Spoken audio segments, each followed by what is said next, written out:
Police have informed me that my DNA was connected to the unidentified victim of a historic homicide.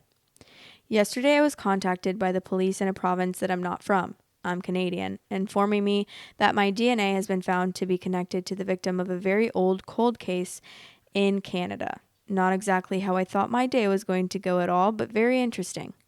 When speaking with the detective, I was informed of the individual's presumed heritage and which side of my family the link was made from.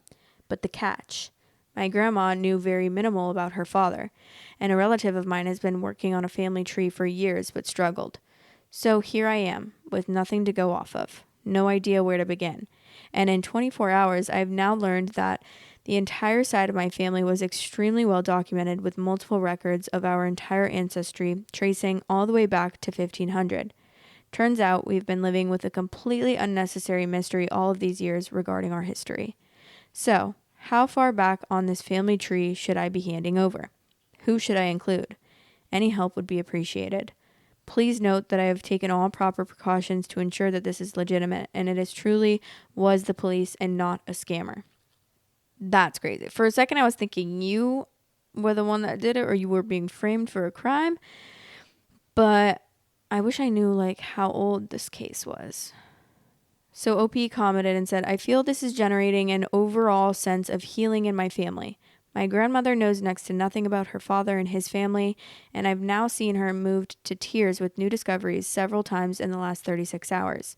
Knowing you belong somewhere, aren't alone, and have family that share common traits with you somewhere, sometime is so healing for her. I hope that we're able to find this Jane Doe's name. We have one person on the tree that we actually think it may be as of this morning. It will be one of the great achievements of my life as well. Wait, are you talking about finding the person that is connected to this homicide? Okay, there's an update and it says, many people thought I was being scammed and a shocking amount of people guessed correctly with very little information. Through forensic genealogy, the Saskatoon woman in the well was given her name back. Her name is Alice Spence. What is happening? Guys, I'm confused. Okay, so that's all? People were able to guess the case? That's crazy. So the case is the Saskatoon woman in the well, 100 years old, identified as Alice Spence. After nearly a century, one of Saskatoon's oldest mysteries has been solved. The woman whose remains were discovered in a well in 2006 has been identified as Alice Spence. Alice Spence is not invisible anymore. Forensic anthropologist Dr. Ernie Walker said at a police press conference announcing the discovery. On June 29, 2006, a work crew digging at Central Avenue and 108th Street uncovered an old well.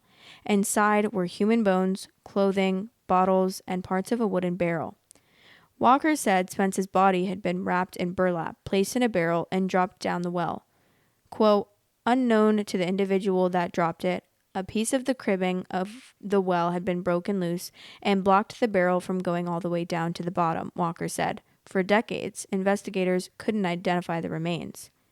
In 2022, investigators turned to investigative genetic genealogy. Don't know how to pronounce that. A relatively new tool that combines traditional genealogy research with DNA analysis. Saskatoon police partnered with the Toronto Police Service to build out Spence's family tree. In August 2025, DNA testing from relatives confirmed Spence's identity. The Saskatoon police believe Spence died sometime in between 1916 and 1918. Sergeant Darren Funk said he has circumstantial evidence of who was involved in Spence's death, but refused to share the name.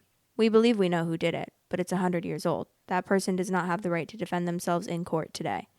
We're going to consider the case closed. Funk said this investigation shows the value of persistence and new technology in policing. We're never going to give up. Technology is always changing.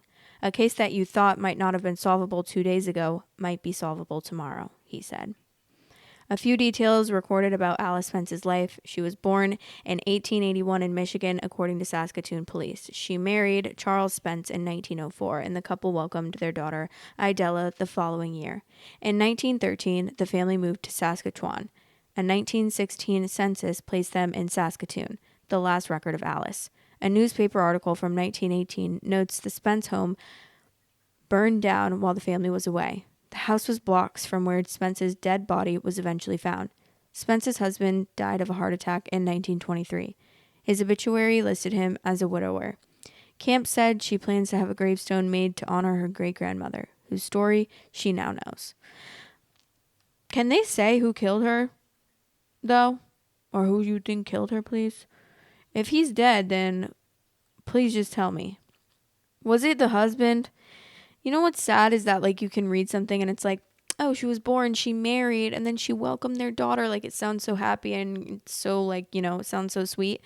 And then, like, you think about it and, like, obviously there's a lot more depth to every situation. On paper, that looks like a sweet, loving little family and a sweet story. Not a sweet story. She's literally got murdered, but you know what I mean. But I'm just like, I can't help but think that it was her husband, especially in the early 1900s when women were heavily oppressed, especially by their husbands. R.I.P. Rest in peace. Love you guys. Thanks for watching. Please like, comment, and subscribe.